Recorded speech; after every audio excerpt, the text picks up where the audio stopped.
మన మర్రి golden diamonds లో మీరు కొనే ఆభరణాలపై నో జీఎస్టీ, కేవలం 1% నుండి 11% వరకు మాత్రమే గల VA, ఆపై జీరో మేకింగ్ ఛార్జెస్ ఇంకా no GST. Marri golden diamonds.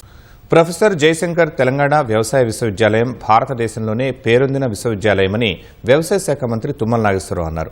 Hyderabad రాజేంద్రనగర్లో విత్తన వారోత్సవాల ప్రారంభోత్సవ కార్యక్రమాన్ని మంత్రి ప్రారంభించారు. రోబోలను కూడా వాడుకునేలా కార్యక్రమాన్ని నిర్వహిస్తున్న విశ్వవిద్యాలయానికి ఎంతో మంది మహానుభావులు చేయూతనిచ్చారని మంత్రి తుమ్మల తెలిపారు. రైతులకు, మహిళలకు ఈ విశ్వవిద్యాలయంలోనే శిక్షణ ఇవ్వాలన్నారు. మార్కెట్లో డిమాండ్ ఉన్న పంటను, ఇతర రాష్ట్రాలకు అవసరం ఉన్న పంటలను పండించాలని మంత్రి సూచించారు. ఎవరైతే లాభాపేక్షతోటి విత్తనాలు అమ్మి రైతుల్ని మోసం చేస్తారో, లేకపోతే రైతుల యొక్క సంపాదనని వాళ్ళు సంపాదించుకోవాలనే దుర్బుద్ధితోటి ఏదైనా కొన్ని కంపెనీలు సక్రమైనటువంటి పద్ధతిలో కాకుండా దొడ్డిదారిని తీసుకొచ్చి మా విత్తనాలు రైతులకు అంటగడితే ఆ రైతులు శాశ్వతంగా నష్టపోయే అవకాశం ఉంది.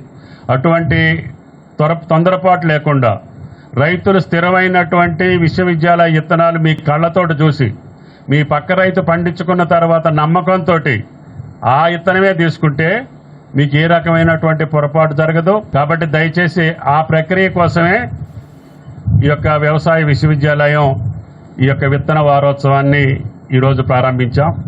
ఈరోజు ఈ విశ్వవిద్యాలయం ఇది ఒక చారిత్రకమైనటువంటి భారతదేశంలో పేరెన్నికగల విశ్వవిద్యాలయం.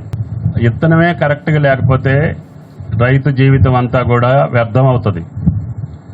అందుకని మన విశ్వవిద్యాలయం నాణ్యమైనటువంటి విత్తనాన్ని రైతుకిస్తే, దిగుబడి వస్తే ఆయన ద్వారా కొన్ని వేల మంది, లక్షల మంది రైతులు ఆ విత్తనాన్ని వాడుకోవచ్చు.